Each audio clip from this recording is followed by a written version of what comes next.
ഹരേ കൃഷ്ണ. ഓം നമോ നാരായണായ. വരൂധിനി ഏകാദശി. വരൂധിനി ഏകാദശി 2026 ഏപ്രിൽ 13 തിങ്കളാഴ്ചയാണ് വരുന്നത്. വരൂധിനി എന്നാൽ സംരക്ഷിക്കുന്നത് എന്നാണ് അർത്ഥം. എല്ലാ ആപത്തുകളിൽ നിന്നും പാപങ്ങളിൽ നിന്നും ഈ വ്രതം ഭക്തരെ സംരക്ഷിക്കുന്നു. വരൂധിനി ഏകാദശി തിഥി ആരംഭിക്കുന്നത് 2026 ഏപ്രിൽ 13 പുലർച്ചെ 1:16. തിഥി അവസാനിക്കുന്നത് 2026 ഏപ്രിൽ 14 പുലർച്ചെ 1:08. ഇന്ത്യൻ സമയമാണ് പറഞ്ഞത്. വ്രതം അനുഷ്ഠിക്കേണ്ടത് ഏപ്രിൽ 13 തിങ്കളാഴ്ച. വ്രതം അവസാനിപ്പിക്കേണ്ട സമയം ഏപ്രിൽ 14 ചൊവ്വാഴ്ച രാവിലെ 6:54 മുതൽ 8:31 വരെയാണ്. വൈശാഖ മാസത്തിലെ കൃഷ്ണപക്ഷത്തിലാണ് ഈ ഏകാദശി വരുന്നത്.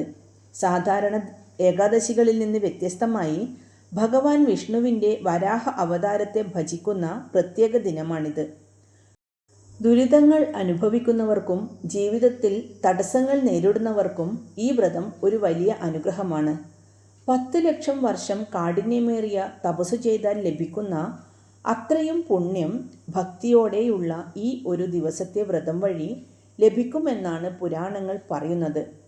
നമ്മുടെ പൂർവജന്മ പാപങ്ങളെപ്പോലും മായ്ച്ചു കളയാൻ ശക്തിയുള്ള വരൂധിനി ഏകാദശിയുടെ ഐതിഹ്യവും വ്രതരീതികളും നമുക്കിന്ന് വിശദമായി മനസ്സിലാക്കാം.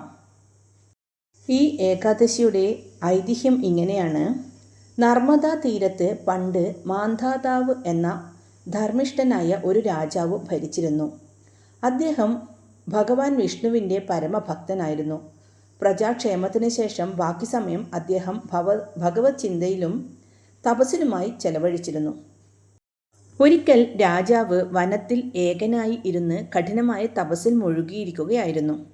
ആ സമയത്ത് എവിടെ നിന്നോ പാഞ്ഞു വന്ന ഒരു കാട്ടുപന്നി രാജാവിൻ്റെ കാലിൽ കടിച്ചു പിടിച്ചു. രാജാവ് തപസ്സിലായിരുന്നതിനാൽ പ്രതിരോധിക്കാൻ ശ്രമിച്ചില്ല. എന്നാൽ ക്രൂരനായ ആ മൃഗം രാജാവിനെ വനത്തിനുള്ളിലേക്ക് വലിച്ചിഴക്കാൻ തുടങ്ങി. തൻ്റെ കാൽ പന്നി കടിച്ചു കീറുന്ന വേദന അനുഭവിക്കുമ്പോഴും രാജാവ് ആ മൃഗത്തോട് കോപിക്കുകയോ അക്രമം കാണിക്കുകയോ ചെയ്തില്ല. ഇതെൻ്റെ പ്രാരബ്ധ കർമ്മഫലമായിരിക്കാം എന്ന് കരുതി അദ്ദേഹം സർവശക്തനായ ഭഗവാനെ ഉച്ചത്തിൽ വിളിച്ചു കരഞ്ഞു. ഹേ നാരായണ, മധുസൂദന, എന്നെ കാത്തരുളണമേ. ഇങ്ങനെ രാജാവിൻ്റെ ആത്മനൊമ്പരത്തോടെയുള്ള വിളി വൈകുണ്ഠത്തിൽ ഭഗവാൻ കേട്ടു. ഭക്തൻ്റെ വിളി കേട്ടയുടൻ ഭഗവാൻ വിഷ്ണു തൻ്റെ ഗരുഡാരൂഢനായി അവിടെ പ്രത്യക്ഷപ്പെട്ടു. ഭഗവാൻ തൻ്റെ സുദർശന ചക്രം അയച്ച് ആ കാട്ടുപന്നിയെ വധിക്കുകയും രാജാവിനെ രക്ഷിക്കുകയും ചെയ്തു. തൻ്റെ കാൽ നഷ്ടപ്പെട്ട അവസ്ഥയിൽ സങ്കടപ്പെട്ട രാജാവിനോട് ഭഗവാൻ പുഞ്ചിരിയോടെ പറഞ്ഞു, രാജാവേ, നീ ദുഃഖിക്കരുത്. മുൻജന്മത്തിൽ നീ ചെയ്ത ചില തെറ്റുകളുടെ ഫലമാണ് ഇപ്പോൾ അനുഭവിക്കുന്നത്. ഈ പാപഭാരത്തിൽ നിന്ന് മുക്തി നേടാൻ ഒരു വഴിയുണ്ട്. നീ മധുരയിൽ പോയി എൻ്റെ വരാഹരൂപത്തെ ആരാധിക്കുക. വരാഹമൂർത്തിയുടെ അനുഗ്രഹത്തിനായി വരൂധിനി ഏകാദശി വ്രതം ഭക്തിയോടെ അനുഷ്ഠിക്കുക.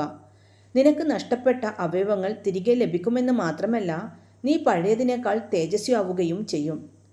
ഭഗവാന്റെ വാക്കുകൾ കേട്ട് രാജാവ് മധുരയിലെത്തുകയും വരാഹമൂർത്തിയെ ധ്യാനിച്ച് വരൂധിനി ഏകാദശി വ്രതം നോൽക്കുകയും ചെയ്തു.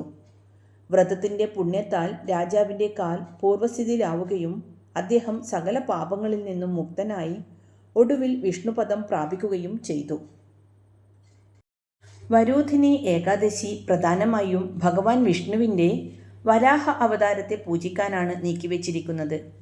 നൈമിശാരണ്യത്തിൽ വെച്ച് സൂതമുനി പുണ്യപുരുഷന്മാരോട് പറഞ്ഞത്, ഈ വ്രതം അനുഷ്ഠിക്കുന്നവർക്ക് ഇഹലോകത്തിൽ സുഖവും പരലോകത്തിൽ മോക്ഷവും ലഭിക്കുമെന്നാണ്. വരൂധിനി ഏകാദശി വ്രതം ഭക്തിപൂർവം അനുഷ്ഠിക്കുന്നത് ആയിരക്കണക്കിന് വർഷം തപസ്സു ചെയ്ത ഫലം നൽകുന്നു. കന്യാദാനത്തിന് തുല്യമായ പുണ്യം ലഭിക്കും. മാത്രമല്ല, ദുരിതങ്ങളിൽ നിന്നും പാപങ്ങളിൽ നിന്നും മുക്തി നൽകുന്ന രക്ഷാകവചം കൂടിയാണ് ഈ വ്രതം.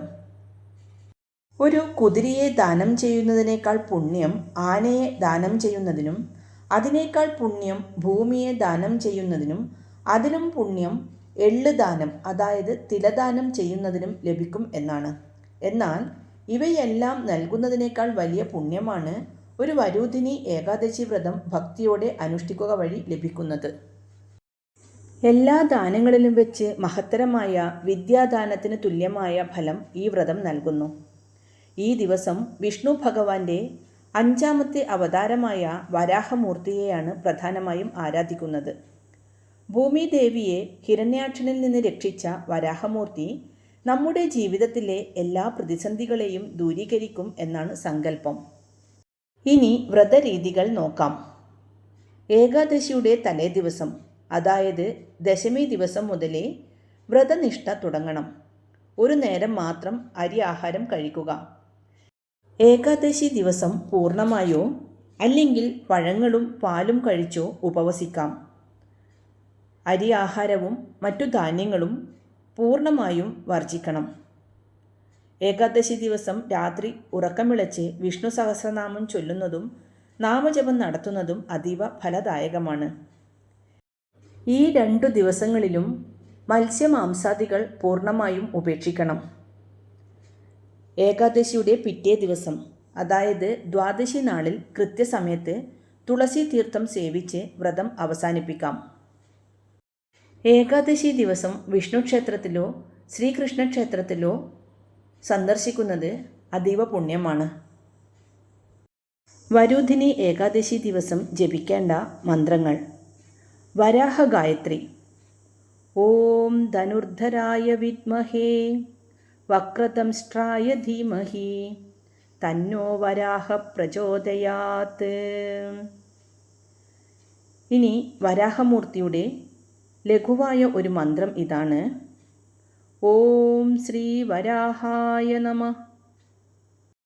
ഇവ കൂടാതെ ഓം നമോ ഭഗവതേ വാസുദേവായ, ഓം നമോ നാരായണായ, ഹരേ രാമ രാമ രാമ ഹരേ ഹരേ, ഹരേ കൃഷ്ണ കൃഷ്ണ കൃഷ്ണ ഹരേ ഹരേ തുടങ്ങി വിഷ്ണു ഭഗവാന്റെ ഏതു മന്ത്രവും കഴിയുന്നത്ര തവണ ജപിക്കുക. കൂടാതെ വിഷ്ണു സഹസ്രനാമ സ്തോത്രം, നാരായണീയം, ഭഗവത്ഗീത, ഭാഗവതം തുടങ്ങിയവയൊക്കെ വായിക്കുന്നത് ഉത്തമമാണ്. വരൂധിനി ഏകാദശിയുടെ മാഹാത്മ്യവും അതിൻ്റെ ഐതിഹ്യവുമൊക്കെ എല്ലാവരും മനസ്സിലാക്കിയല്ലോ.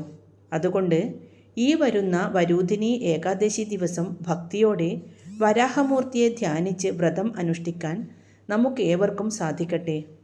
നിങ്ങൾക്ക് ഓരോരുത്തർക്കും ഈ വീഡിയോ ഇഷ്ടപ്പെട്ടു എന്ന് വിചാരിക്കുന്നു. നിങ്ങൾക്ക് ഈ വീഡിയോ ഉപകാരപ്പെട്ടുവെങ്കിൽ മറ്റുള്ളവരിലേക്കും ഷെയർ ചെയ്യുക. ഓം നമോ ഭഗവതേ വാസുദേവായ. ഓം ശ്രീ വരാഹായ നമഃ.